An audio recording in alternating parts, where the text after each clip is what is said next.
مولانا عبداللہ شاہ مظہر سے پیر مظہر سعید تک کا سفر کیسے طے ہوا؟ سیاست اگر میں کر رہا ہوں تو سیاست اسلام کا حصہ ہے. ٹھیک ہے, جمہوری سیاست سے لوگوں کو اختلاف ہو سکتا ہے. آئے دن کشمیری عوام احتجاج کر رہی ہوتی ہے, ان کے غم کم بھی نہیں ہو رہے. کہا جاتا ہے کہ وہاں کے وزراء بے تحاشا کرپشن میں مبتلا ہے. ایسا نہیں ہے کہ ساری کیبنٹ خدا نخواستہ غلط ہے یا سارے عوام ہی غلط ہے یا سارا نظام ہی غلط ہے, ایسا نہیں ہے.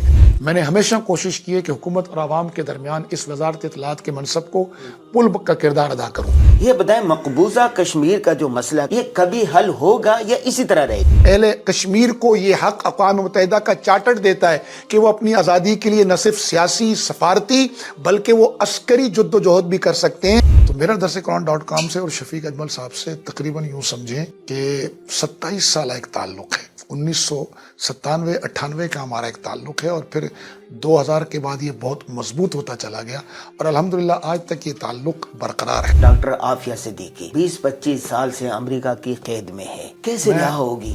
ہمیں اللہ سے اور اللہ کے بعد امت کی اس مظلوم بیٹی سے معافی مانگنی چاہیے. اور مجھے افسوس سے کہنا پڑے گا کہ اقوام متحدہ جیسے عالمی اداروں نے کبھی بھی امت مسلمہ کا کوئی مسئلہ حل نہیں کیا, چاہے وہ مسئلہ فلسطین ہو چاہے وہ مسئلہ کشمیر ہو. ہندوستانی مظالم کو دنیا کے سامنے لانے کے لیے اسی طرح کی ایک تحریک کی مقبوضہ کشمیر کو, مقبوضہ کشمیر کے لوگوں کو بھی ضرورت ہے. آپ دعا فرمائیں, میں اس کوشش میں انشاءاللہ کل پہلا سفر شروع کر رہا ہوں اور مجھے خوشی ہے کہ میں اس کا اعلان درسقرآن.com کے پلیٹ فارم سے کر رہا ہوں. سمود فٹیلا میں اتنے لوگ گئے, تھوڑا سا ایک شعور ہوا, اس کے بعد خاموشی. کوئی چیز اگر 100 پر کھڑی تھی آپ اس کو 60-70 پہ لاتے ہیں, میں پوچھتا ہوں لاجیکل زبان میں کیا یہ فرق نہیں ہے؟ انسانیت کو چاہیے کہ ظالم کو روکنے کے لیے وہ قافلے نکلیں جو سیدنا عمر ابن خطاب اور صلاح الدین ایوبی جس انداز میں قافلوں میں نکلا کرتے ہیں. ابھی جس طرح ہمارے بعض فوجیوں کی لاشوں کو گھسیٹا گیا, اس طرح تو افغانستان کی روایات نہیں ہے. افغانستان کو چھوڑ دیں, مسلمان کی روایت نہیں ہے. کسی کافر کی بھی لاش کا مسئلہ کرنے سے میرے آقا کریم صلی اللہ علیہ وسلم نے منع کیا ہے, لیکن وہ لاشوں کو گھسیٹا گیا. یہ قابل نفرت اور قابل مذمت عمل ہے. اس کی جتنی بھی مذمت کی جائے وہ کم ہے.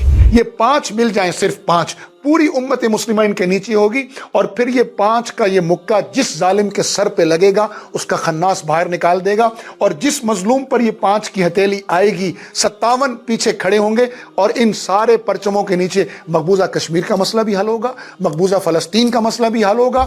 یہ تو میں نے آپ کی محبت میں کچھ باتیں کر لی ہیں, اور درسقرآن.com ایک سنجیدہ پلیٹ فارم ہے.